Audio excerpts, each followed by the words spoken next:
halo semuanya. Assalamualaikum warahmatullahi wabarakatuh. Ketemu lagi dengan saya, Vinisa, di mata kuliah Komunikasi Massa. Untuk pertemuan kita yang ketiga kali ini, kita akan belajar tentang jenis-jenis media massa. Jadi silakan teman-teman tonton video ini sampai selesai.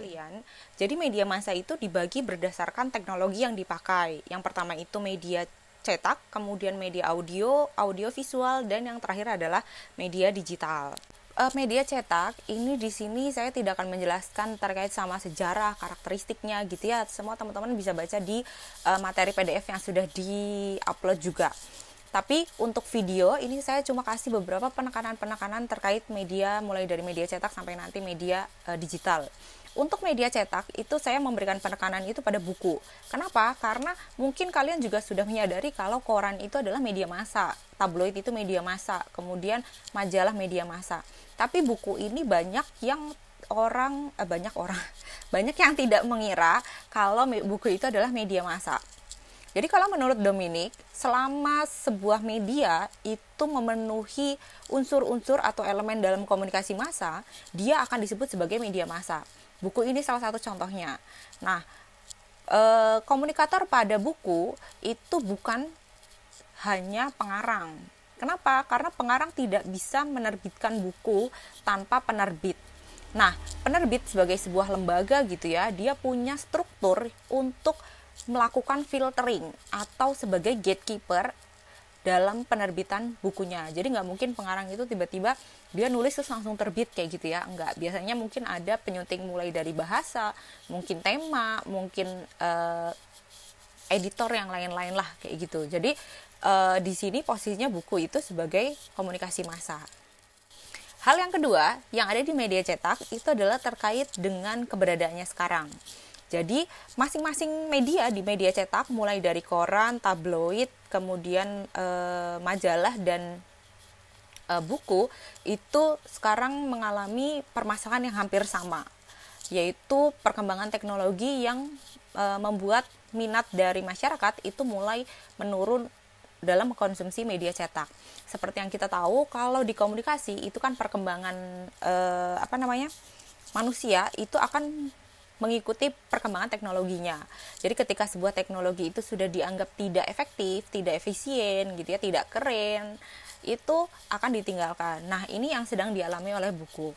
Tapi beberapa media cetak di Indonesia itu masih bertahan.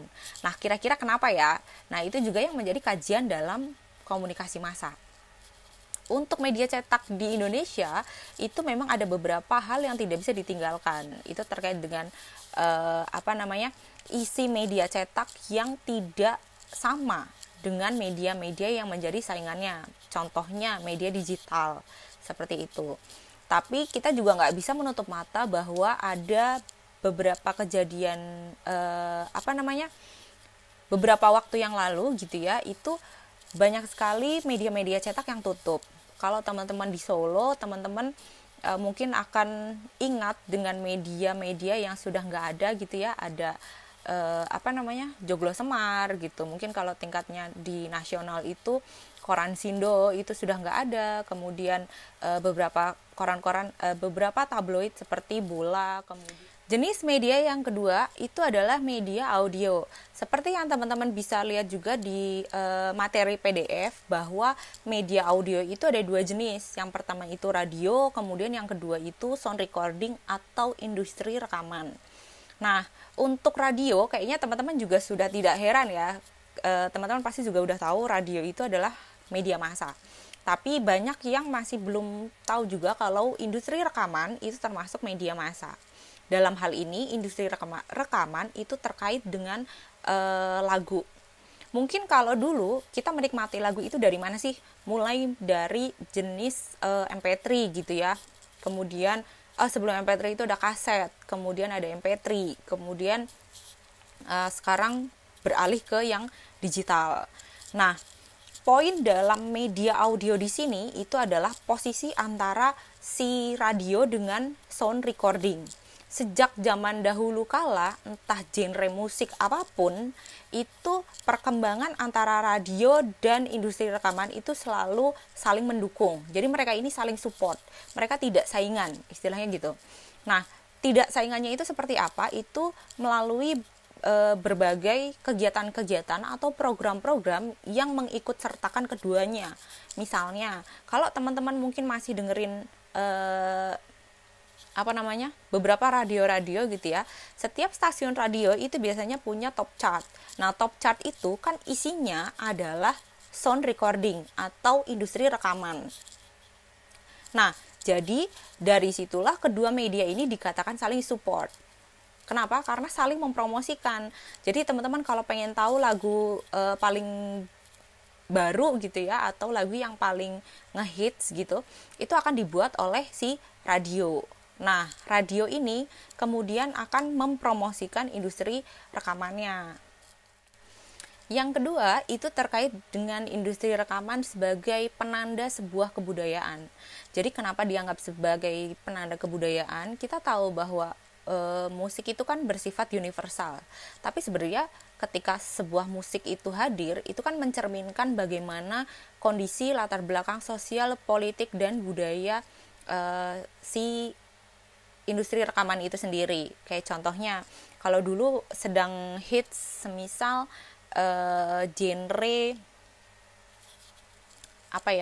rock and roll gitu ya, terus kemudian nge-hype lagi itu pop, kemudian ada juga R&B dan lain-lain. Kalau sekarang mungkin beberapa penekanan lebih kepada adanya Korean waves. Nah, ketika si musik ini hadir, dinikmati sama teman-teman di Indonesia, itu kira-kira ada nggak kebudayaan yang berubah? Jadi ternyata industri rekaman itu bukan hanya sekedar membawa musik, tapi juga membawa dampak-dampak perubahan-perubahan terkait dengan kebudayaan, kemudian tren, kemudian mungkin nanti bahkan sampai ke fashion dan lain-lain. Jadi industri rekaman itu selalu berkembang dan akan diikuti juga oleh perubahan-perubahan budayanya. Jenis media yang selanjutnya itu adalah media audiovisual. Audiovisual ini ada dua jenis. Yang pertama itu adalah TV, kemudian yang kedua adalah film. Nah, untuk kedua jenis ini itu sedikit berbeda sama media audio yang tadi. Kalau media audio itu kan saling mendukung yang tadi saya bilang. Kalau untuk media audiovisual itu justru saling saingan.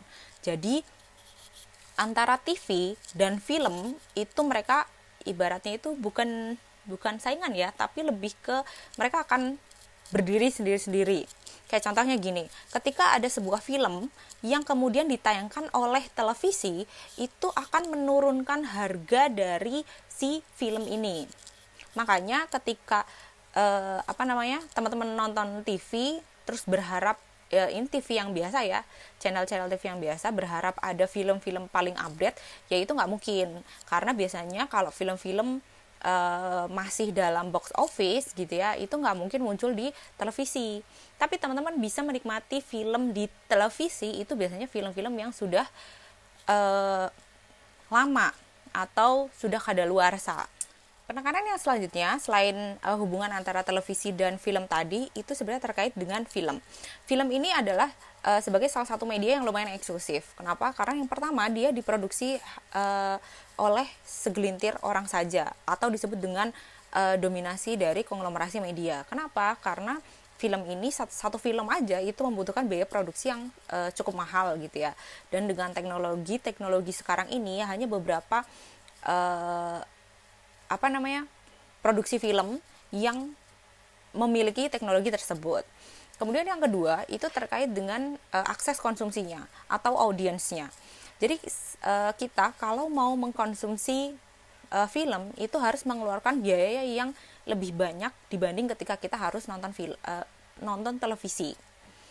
Nah, itu juga yang menyebabkan bahwa tidak semua orang itu bisa mengakses film, padahal film itu termasuk salah satu media massa. Media yang selanjutnya itu adalah media digital atau internet. Sebenarnya internet ini kalau saya bilang bukan kayak media baru gitu ya, tapi dia itu semacam ruang yang kemudian menyediakan media-media konvensional itu kemudian untuk diubah versi digital. Contohnya, koran berubah jadi e-paper, kemudian majalah kemudian beralih menjadi e-max, atau buku juga punya versi e-book. Begitu juga dengan radio, punya radio streaming, TV punya TV streaming, kemudian sound recording itu punya versi mungkin di platform kayak Spotify, film juga punya platform seperti contohnya Netflix dan lain-lain. Nah, jadi melalui internet ini sebenarnya membuat media-media konvensional ini kemudian punya versi digitalnya. Tapi penekanannya adalah tidak semua konten, tidak semua platform yang ada di internet itu media massa. Itu perlu dicatat juga. Sebenarnya bukan karena penemuan internet ini juga sebenarnya perkembangan media massa, komunikasi massa, baik itu secara praktis dan teorinya itu juga berkembang. Tapi kita juga perlu melihat bagaimana asal-usulnya. Kayak gitu. Jadi batas antara mana media massa dan mana yang bukan, saya pikir teman-teman perlu untuk mempelajari itu. Walaupun sebenarnya sekarang juga batas itu semakin kabur gitu ya. Apalagi kalau teman-teman mulai melihat bagaimana perkembangan media massa sekarang. Terkait dengan perkembangan media massa, itu akan menjadi bahan diskusi kita di minggu depan. Jadi temanya adalah masalah-masalah yang dihadapi oleh media massa.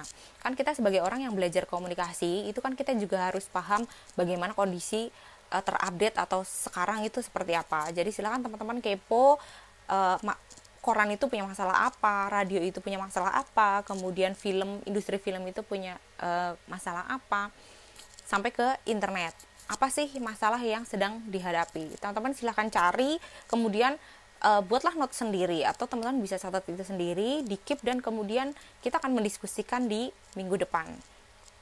Jadi untuk minggu ini completionnya hanya sampai di akses materi perkuliahan saja, tidak ada pertanyaan ataupun kuis. Itu saja. Kalau teman-teman masih ada yang belum paham, silakan teman-teman bisa tanyakan langsung ke saya via WhatsApp group atau via Open Learning. So thank you for the attention. See you next week. Wassalamualaikum warahmatullahi wabarakatuh.